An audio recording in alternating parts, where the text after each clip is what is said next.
Hola, mis niños y niñas, ¿cómo están? Espero que se encuentren muy bien. Como siempre les digo, que estén bien en sus casas, con toda su familia a salvo y siendo felices dentro de lo que se puede. Vamos a seguir estudiando algunos conceptos del género lírico. En la clase anterior, que fue antes de la prueba, habíamos visto algunos conceptos como el de verso, estrofa y las rimas, ¿cierto? Las consonantes y las asonantes. Y algunos poetas importantes chilenos. Ahora vamos a seguir con otros conceptos que también son importantes dentro del género lírico, o sea, de los poemas en particular. Igual hay más tipos de texto, ya los poemas son un tipo, también existen poemas visuales, caligramas, cosas que vamos a ver más adelante también. ¿Ya? Cualquier duda que les vaya quedando, por favor pregúntenme. Yo estoy pensando en hacer una clase online para resolver dudas por lo menos. ¿Ya? Así que les voy a estar avisando.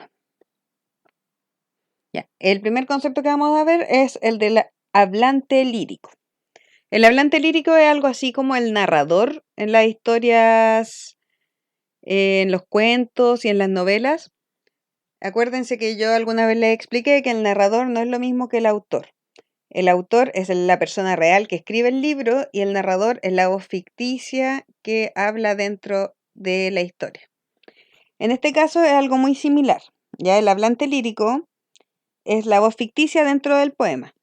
Y se diferencia del poeta en este caso porque el poeta es la persona real, ¿ya? Por ejemplo, si yo escribo un poema, yo soy la poeta Daniela Aguilera y el hablante lírico o la hablante lírica va a ser la voz que está dentro del poema. ¿Por qué es distinto? Porque yo puedo ponerme desde el punto de vista de cualquier cosa que a mí se me ocurra, o de cualquier persona, o de cualquier animal, ¿ya?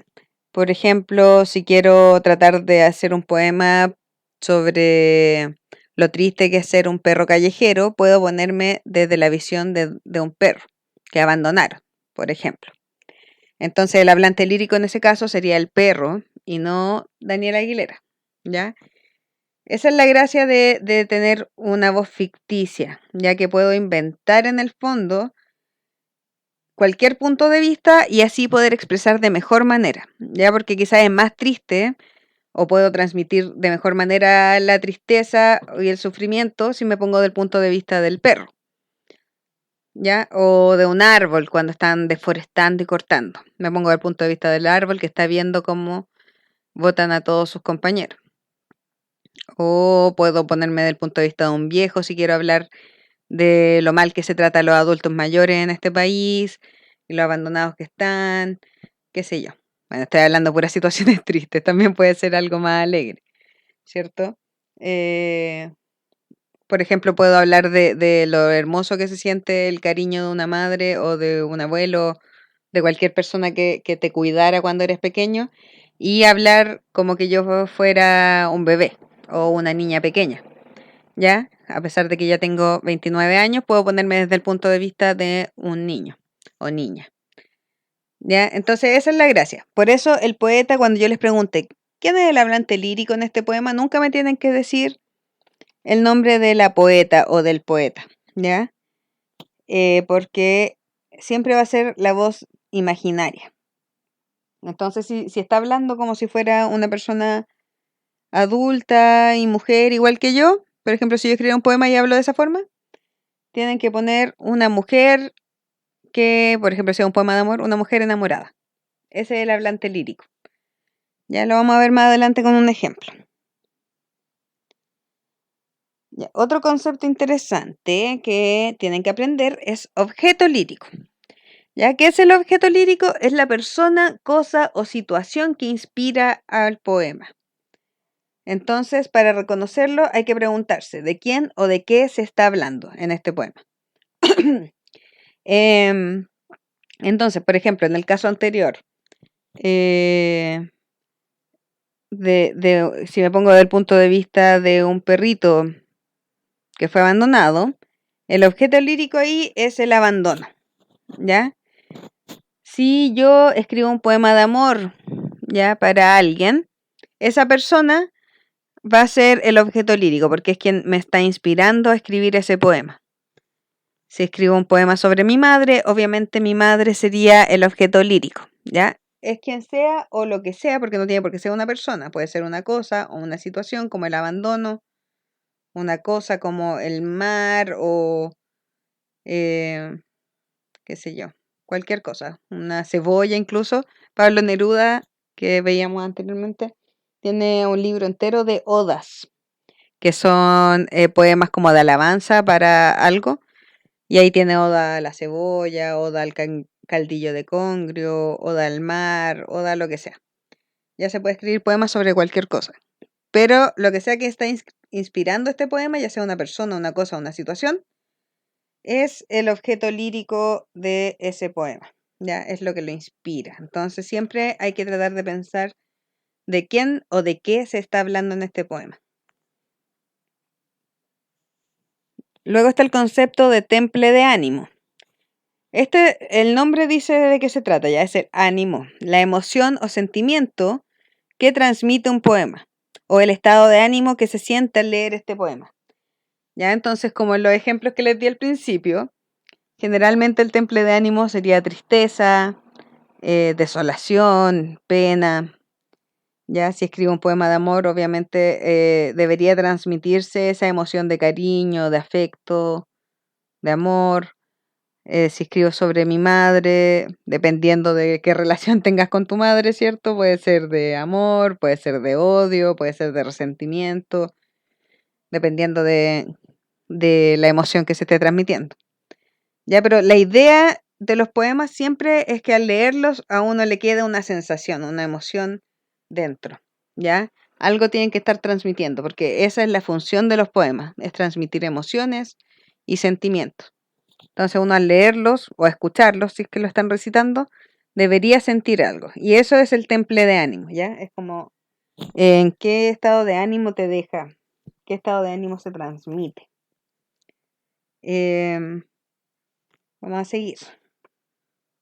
Aquí, por ejemplo, puse un poema de Gabriela Mistral, que también la vimos en la clase anterior, es una de las poetas más importantes de Chile y bastante importante en el mundo también. Ella también era profesora, como les dije. Y aquí es un poema para una hija. Yo, por ejemplo, no estoy segura si Gabriela Mistral tuvo hija, pero el hablante lírico acá sí que tiene una hija, ¿ya?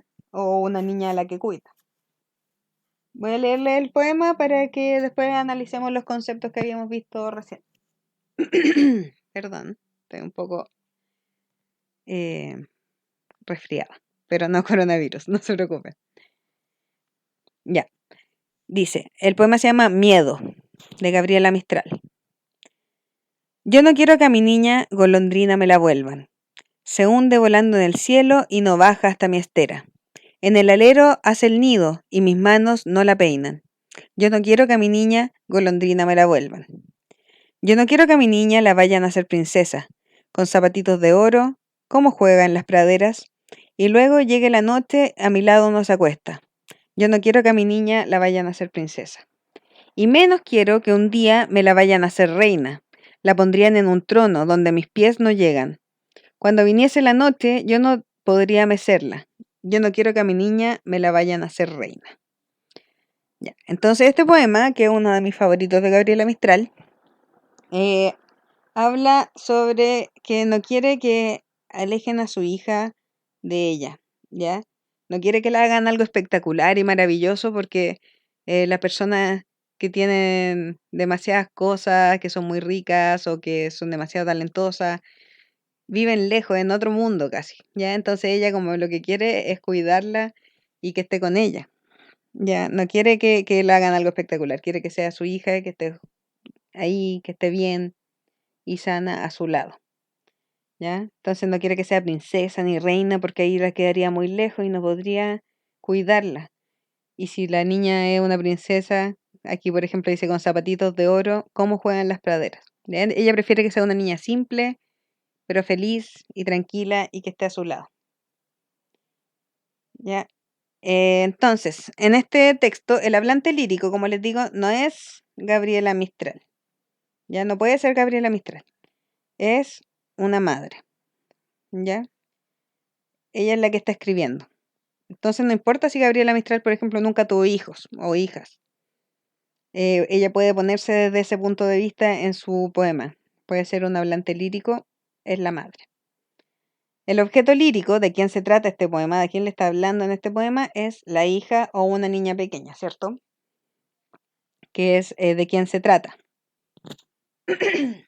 El temple de ánimo puede ser de melancolía, de tristeza o temor a lo incierto, temor a lo que pueda pasar.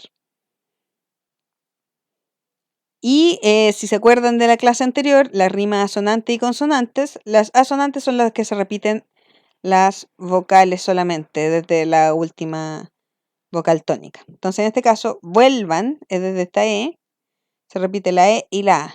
Y acá, estera, E, A. Peinan, desde la E, A. También le ponen una I aquí, pero el sonido sigue siendo lo mismo. Entonces, si se fijan en el poema, se repiten harto esos sonidos. A, princesa, pradera, acuesta. Ya, entonces cada dos versos se repite esa rima. Ya, espero que quede claro esto. Si tienen dudas, por favor, escríbanme. Ya saben que tienen que hablarme nada más. Y vamos a ver algunas figuras literarias. El año pasado vimos varias de estas, pero las vamos a repetir porque es importante que las recuerden y se las aprendan. Las figuras literarias tienen que ver con el lenguaje figurado, ¿ya? Que es como el lenguaje que tiene que ser interpretado. Lo vimos también en la clase anterior. Que tiene que interpretarse y entenderse analizándolo, no es literal, ¿ya? Entonces, está la personificación, que se trata de entregarle características humanas a objetos o animales que no las tienen, ¿ya? Entonces, en un poema le puedes poner a objetos o animales o a lugares características que solo deberían tener los seres humanos. Por ejemplo, las hojas bailaban con el viento, ¿ya? ¿Qué se entiende acá? Que las hojas se estaban moviendo porque el viento las estaba soplando, ¿ya?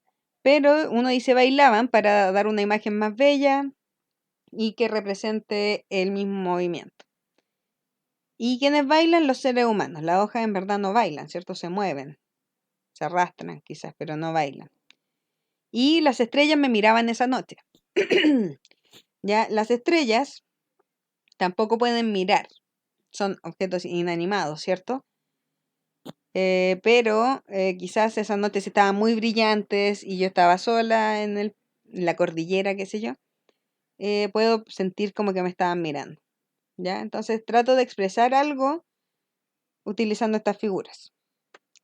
Otra, la comparación es comparar dos objetos que tengan algo semejante, algo que se parezcan. Y generalmente se usa el conector como, ¿ya? Entonces, por ejemplo, mis manos temblaron como las hojas de los árboles, ¿ya? Entonces, ¿qué estoy comparando? Mis manos y las hojas de los árboles. ¿Y cuál es la semejanza que tienen? Que temblaron, que tiemblan ambas. Mis lágrimas caían como la lluvia de invierno. ¿Qué comparo aquí? ¿Cuáles son los dos objetos o ideas? Mis lágrimas es una y la lluvia de invierno es otra.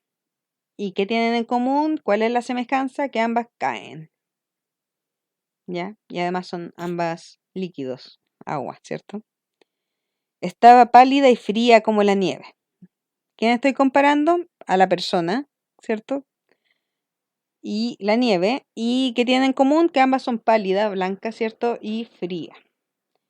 Entonces, la comparación sirve para eso, para dar las características de algo comparado con otra cosa.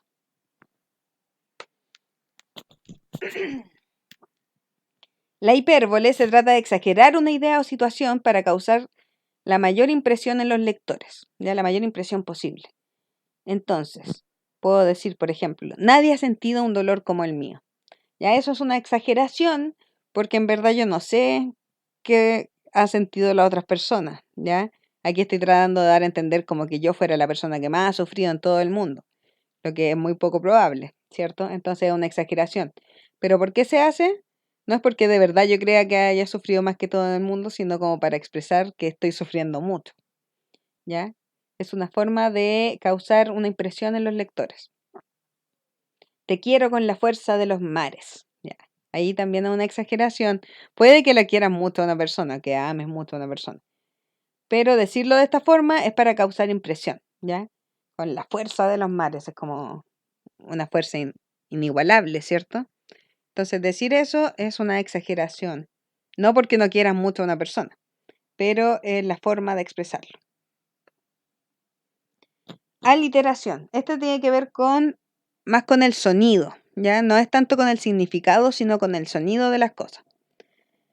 Entonces se trata de la repetición de un sonido, un ruido, y que generalmente se relaciona con el contenido del poema. Entonces, el ruido con que la rueda la ronca tempestad. Perdón, el ruido con que rueda la ronca tempestad. Aquí repito harto el sonido rrr, si se dan cuenta. Ruido, rueda, ronca. ¿Ya? Entonces se tratan de usar palabras que tengan sonidos similares. Con el ala leve del leve abanico. Aquí es la L, ¿cierto? Ala, L. Entonces se repite ese sonido. También es un efecto que tiene la poesía, la sonoridad que tiene. Es importante. ¿Ya? Los trabalenguas, por ejemplo, tienen mucho esto. ¿Ya? 3 tristes tigres trigo tragaban en un trigal. Entonces ahí se repite el sonido trrr, también. Trrr. ¿Ya? Esto tiene que ver con el sonido, la literación. Y por último, la onomatopeya, que también la habíamos visto el año pasado, tiene que ver con imitar con palabras sonidos de la naturaleza, de animales, de acciones, etc. Por ejemplo, todos escuchamos el tic-toc del reloj. Tic-toc trata de asemejar el sonido que hacen los relojes, ¿cierto? Que no es exactamente esto, es una forma de escribirlo. El guau guau de mi perro es la mejor compañía. Entonces, guau guau también es una forma de imitar el sonido que hacen los perros. En otros países, por ejemplo, no se escribe guau guau. En inglés es como ruff, ruff, ruff. Y también se parece al sonido. Entonces, es una transformación de un sonido a palabra. ¿Ya? Esas son las onomatopeyas. Y por último, como tarea, tienen que realizar las actividades de la página 96 a la 101. Ya hay que leer un par de poemas y contestar las preguntas con esta materia que acabamos de ver. Cualquier duda que tengan, como siempre, me pueden escribir. Traten de mandarme estas tareas porque tengo que saber que ustedes están entendiendo la materia. Eso, que estén muy bien, chicos. Cuídense mucho. Un gran abrazo. Los extraño y espero poder verlos pronto. Saludos.